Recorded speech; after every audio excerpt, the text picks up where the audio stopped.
தமிழர்கள் அனைவருக்கும் வணக்கம். ஏற்கனவே வந்து இங்கே பாட்டு பெருசா மியூசிக் பெருசா அப்படின்னு பெருசாக போயிட்டுருக்கு, லிரிக்ஸா மியூசிக்கான்ட்டு. நீங்கள் என்ன வேணால் அடிச்சு போக்கோங்கப்பா. திரும்ப திரும்ப வந்து வைரமுத்து வந்து அதுக்கடுத்து எதிர்வினை ஆட்டிக்கிட்டே இருந்தார். ஆனால் இவர் பக்கத்தில் இருந்து எதுவுமே இப்போ வரைக்கும் வரல.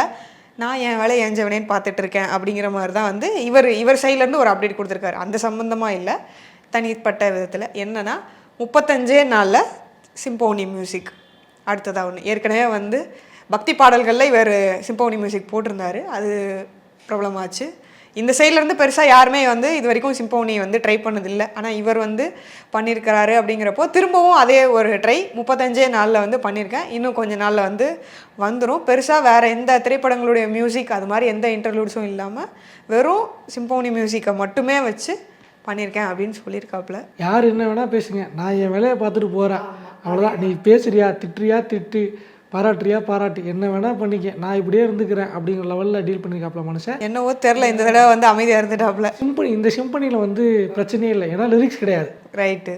அதனால் யாருக்கிட்டையும் பஞ்சாயத்துக்கும் போக வேண்டாம். அதனால் நான் பாட்டுக்கு என் உண்டு என் வேலை உண்டு பார்த்துட்டு போகிறேன் அப்படின்னு மனுஷன் வந்து டீல் பண்ணியிருக்காப்புல.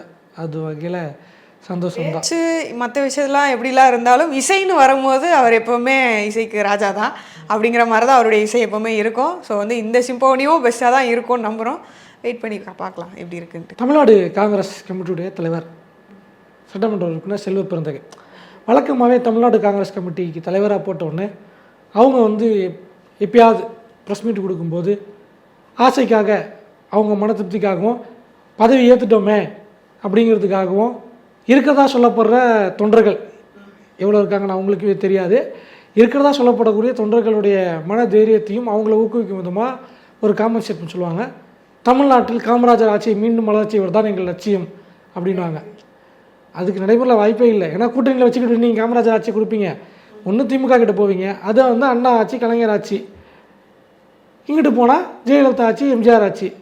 எப்படி நீங்கள் அண்ணா காமராஜர் ஆட்சியை கொண்டுருவீங்க அப்படின்னு தான் உருட்டிக்கிட்டு இருப்பாங்க. இது கேஸ் அழகு வரைக்கும் நடந்துச்சு. ஆனால் இப்போ வந்து இவர் செல்வ பெருந்தகை பேசியிருந்தார், இந்த மாதிரி காங்கிரஸ் ஆட்சியை பிடிப்பது தான் எங்களோட லட்சியம் அப்படின்னு. சரி, வழக்கமாக டிஃபால்ட்டாக சொல்கிற டைலாக் தானே அப்படின்னு கடந்து போயிருக்கலாம். அதில் வேறு ஏதோ வருஷ கணக்கெல்லாம் வந்து மென்ஷன் பண்ணி தான் பேசியிருக்காரு போல. அது ஏதோ கிளறி விட்டாங்க போல இருக்கு. மனுஷன் ட்ரிகர் ஆகி ஏற்கனவே வந்து சீட்டு கம்மியாக வாங்குவார், திமுக ஆள் அப்படின்லாம் பேசிட்டு இருந்தாங்களா. இப்போ திமுக நோண்டி விட்டோன்னே நாங்களும் அரசியல் கட்சி நடத்துகிறோம், நாங்கள் என்ன சும்மாவாக இருக்கோம், வேலை வெட்டி இல்லாமலாம் இருக்கோம், எங்களுக்கு ஆட்சியை பிடிக்கணும்னு லட்சியம் இருக்குது, நாங்கள் ஆட்சியை பிடிக்கணும்னு நினைக்கிறதுல என்ன தப்பு அப்படின்னு காட்டமாலாம் பேசியிருக்காரு. முதல்ல தமிழ்நாட்டில் வந்து 119 120 எம்எல்ஏக்கள் வேணும். அதுக்கு ஆட்கள் நிப்பாட்டுறதுக்கு ஆள் இருக்காங்கலாம் தெரியாது. நாமினேஷனுக்கு முதல் நாள் தான் மயிலாடுதுறைக்கே கேண்டிடேட் போட்டிங்க. அதுவும் திருவள்ளூரில் வந்து ஆளை தூக்கிட்டு போய் போட்டிங்க. தொகுதிக்குள்ளேயே உங்களுக்கு கேண்டிடேட் கிடைக்க மாட்டேங்க, நீங்கள் ஆட்சியை பிடிக்க போகிறேன்னு பேசிவிட்டு அதில் என்ன தப்புன்னு வர சவுண்டு. சரி, ஓகே, ஆசைப்படுறதுல தப்பு இல்லை, ஆசைப்பட்டு போட்டோம். இந்த பக்கம் வந்தோன்னா இப்போ எல்லாரும் வெயிட் பண்ணுறது என்ன அப்படின்னா, விசில் போடுன்னு ஒரு பாட்டை மட்டும் போட்டு விட்டு போயிட்டீங்கப்பா, அதுக்கப்புறம் அந்த படத்துக்கு என்ன ஆச்சு அப்டேட்டு அப்படிங்கிற மாதிரியான விஷயங்கள்லாம் இருந்தது. வெங்கட் பிரபு லிஸ்ட்டில் வந்து ஆள் படத்தில் சேர்ந்துக்கிட்டே இருக்காங்க போலையே அப்படிங்கிற மாதிரி தான் வந்து இருக்குது.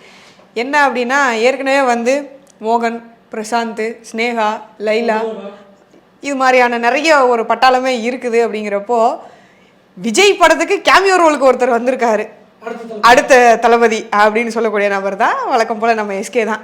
அவர் வந்து ஏதோ கேமியோ ரோல்லாம் பண்ணுறாப்லையா. ஏற்கனவே வந்து விஜயகாந்த் அவர்கள் வந்து ஏஐ மூலமாக, டெக்னாலஜி மூலமாக அவரையும் இந்த படத்தில் வந்து அவருக்கும் ஏதோ ஒரு சீன்ஸ்லாம் இருக்குதுன்னு நினைக்கிறேன். அது போக அக்கா த்ரிஷா அவர்கள் வேற வந்து ஒரு பாட்டுக்கு வந்து டான்ஸ் ஆடிட்டு போயிருக்காங்களாமா. ஒட்டு மொத்தத்தில் கோட் வந்து பரபரப்பை அதிகப்படுத்திக்கிட்டே இருக்குது மக்கள்கிட்ட. ஏற்கனவே வந்து இப்போ வந்து வெங்கட் பிரபு வேறு ட்வீட் வேறு போட்டிருந்தார், விஜய் வந்து அந்த க்ரீன் மேட்டில் விஎஃப்எக்ஸ் அந்த இது எஃபெக்ட்ஸுக்கெலாம் வந்துட்டு முடிய போகுது, நாங்கள் வந்து என்னால் வெயிட் பண்ண முடியல, இன்னும் கொஞ்ச நாள் தான் அப்படிங்கிற மாதிரிலாம் வேறு ட்வீட் போட்டிருந்தாப்புல. அடுத்தடுத்து ரீட்வீட்டாக தான் இருக்குது அந்த ட்வீட் எல்லாமே. கோவை பிரதர்ஷன் நினைக்கிறேன், ஏதோ ஒரு படத்தில் சத்யராஜும் சிபிராஜும் நடிச்சிருப்பாங்க. கிரிக்கெட் டீமுக்கு ஆள் வேணும்னே வந்து ரோட்டில் போகிறவரெல்லாம் பொறுக்கி போட்ட மாதிரி வெங்கட் பிரபுக்கு வந்து கடைசியாக மாநாடு ஓடிச்சு. அதுக்கு முன்னாடி என்ன படம் ஓடிச்சுன்னு கேளுங்க, யோசிக்க வேண்டிய விஷயம். இங்கிட்டு லியோன்னு ஒன்று சிறப்பான ஒரு படைப்பை கொடுத்தாங்க. இப்போ அடுத்து இன்னும் 2 படம் தான் இருக்குது. இந்த படம் வியாபாரம் ஆச்சுன்னா தான் கடைசி படத்துக்கு கல்லா கட்ட முடியும். ஃபேன்ஸ் வந்து கமெண்ட் போட்டாங்க, ஐயா ரொம்ப வந்து நம்பி இருக்கோம்.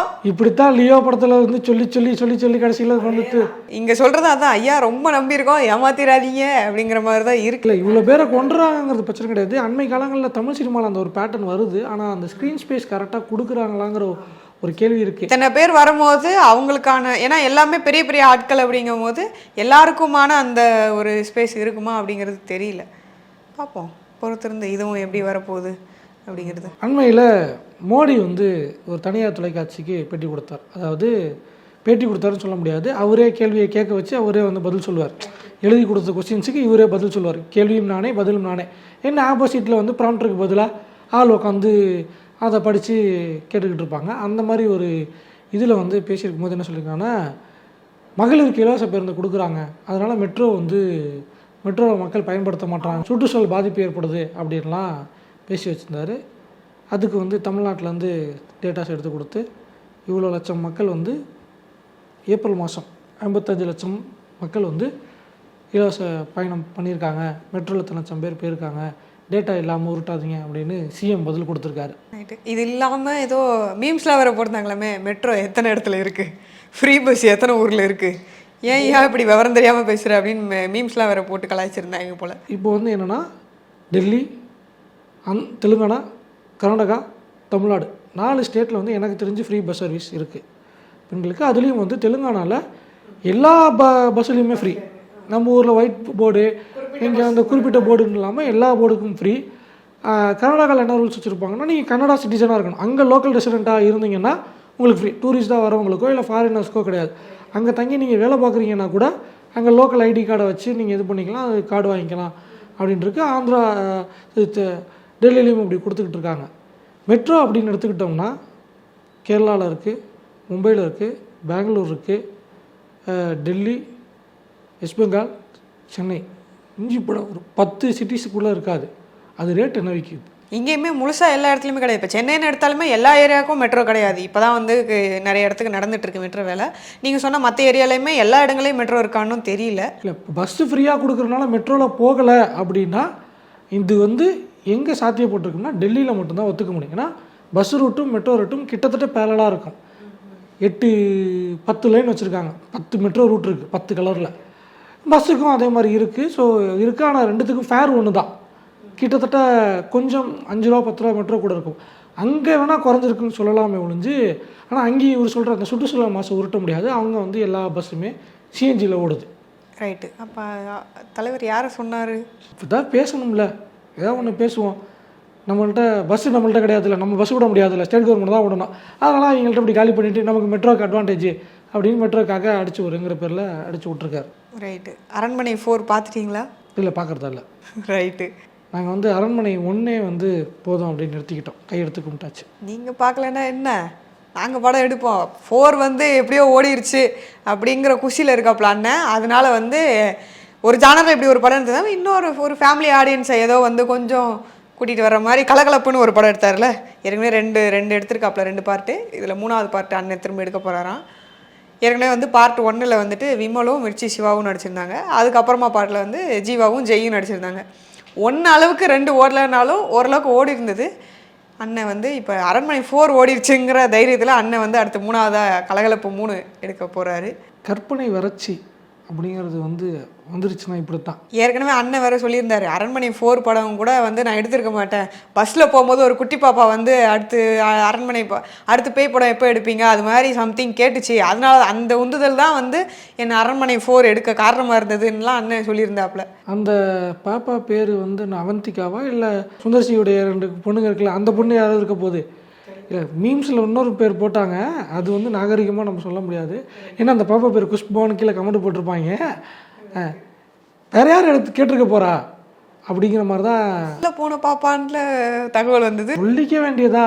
சரி, கலகலப்பு 2 வந்ததே எனக்கு தெரியாதுமா. இப்போ தான் நீ சொல்லி தான் ஜெய்யும் ஜீவாவும் கலகலப்பு 2 ஒரு படம் நடிச்சாங்கன்னே தெரியுது. கி கல்ராணிலாம் வேற ரெண்டு ஹீரோ 2 ஹீரோயின்ஸ் எல்லாம் வந்து ஒரு குச்சி ஒரு குல்ஃபின்னு பாட்டு போட்டு டான்ஸ் ஆடுறாங்க. நீங்கள் என்னடா பார்க்கலன்றீங்க? அவர் படத்தில் எப்பொழுதுமே ஹீரோயின்ஸ் அதிகமாக இருப்பாங்க. அவர் 18+ கண்டென்ட் நிறையா கொடுத்து அதை மட்டுமே வச்சு வியாபாரம் பார்த்துக்கிட்டு இருப்பார்.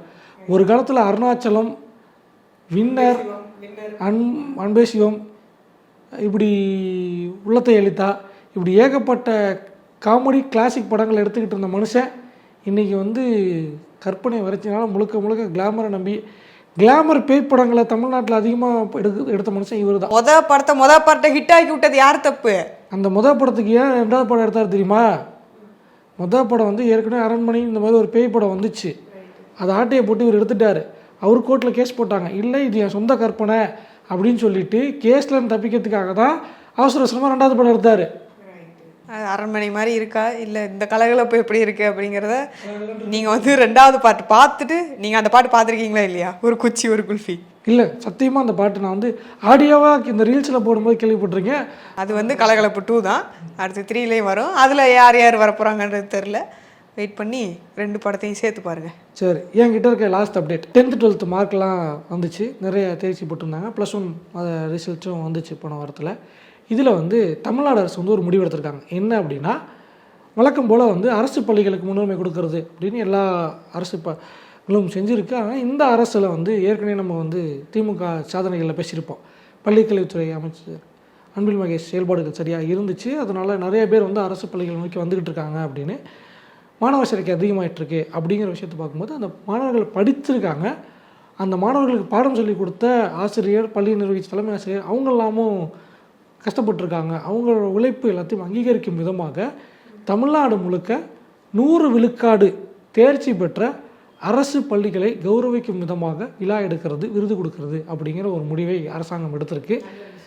முன்னாடிலாம் வந்து இந்த ஸ்டேட் ஃபஸ்ட்டு செகண்ட் தேர்டு மட்டும் கொடுத்துட்டு இருந்தாங்க, அப்புறம் கிரேடு போட்ட பிறகு அது பிரச்சனையாக ஆரம்பிச்சிச்சு, அதனால் அப்படி விட்டுருந்தாங்க. இப்போ 100 விழுக்காடு அப்படிங்கும்போது உண்மையிலேயே வந்து அது நல்ல விஷயமாக தான் பார்க்க வேண்டியிருக்கு. உண்மையிலே கல்வித்துறை சார்பாக, ஏன்னா அரசு பள்ளிகளை நோக்கி மாணவர்கள் வந்து வரணும் அப்படின்னா இது மாதிரியான நிறைய விஷயங்களை செய்யும் போது இன்னும் அங்கே இருக்கக்கூடிய கல்வி தரத்தை மேம்படுத்தும் போது நிச்சயம் அந்த உழைக்கக்கூடிய அவங்களுக்கும் வந்து ஒரு பூஸ்டாக இருக்கணும். நம்ம உழைச்சிருக்கோம் எதுவுமே இல்லையே அப்படிங்கிறத தாண்டி பெரும்பாலும் ஆசிரியர்கள் நினைக்க மாட்டாங்க, அரசு பள்ளி ஆசிரியர்கள் அப்படிங்கும்போது சரி அது அவங்களுக்கு இன்னும் ஒரு கூடுதல் ஊக்கத்தை கொடுக்கும், அது ஒரு உறுதலாக இருக்கும் அப்படிங்கிறனால அதை அரசாங்கம் முன்னெடுத்திருக்கு. வரவேற்கத்தகுந்த விஷயம், அதை பாராட்டவும் செய்யலாம். நல்ல விஷயந்தான். ஏன்னா அரசு ஊழியர்கள் பெரும்பாலான மக்கள் வந்து நினைக்கிறது என்ன அப்படின்னா, சம்பளம் வந்துடும் ஓகே, ஆனால் அதை தாண்டி பெரிதாக வேறு என்ன இருக்குது அப்படிங்கிற அந்த ஒரு மனக்குமுறல் எல்லாருக்குமே இருக்கும். எப்பவுமே செய்கிற வேலைக்கு ஒரு அப்ரிசியேஷன் கிடைக்கும் போது நமக்கு அது இன்னும் கொஞ்சம் கூடுதல் மகிழ்ச்சியை தரும். அதே மாதிரி இந்த விஷயத்தில் வந்து அரசாங்கம் எடுத்திருக்கக்கூடிய முன்னெடுப்பு நல்லாயிருக்கும். இதை வந்து சரியாக தொடர்ந்து நடைமுறைப்படுத்தினா இன்னும் நல்லாயிருக்கும். ஒரு வழியாக இருக்குது அப்படிச்செல்லாம் பேசி முடிச்சிட்டோம். இன்னும் பேர் வைக்கல, பொறுமையாக பேரை வச்சோம்னே பேரை வச்சு சொல்லிடுவோம். மீண்டும் மற்றொரு வீடியோவில் சந்திக்கிறோம். நன்றி, வணக்கம்.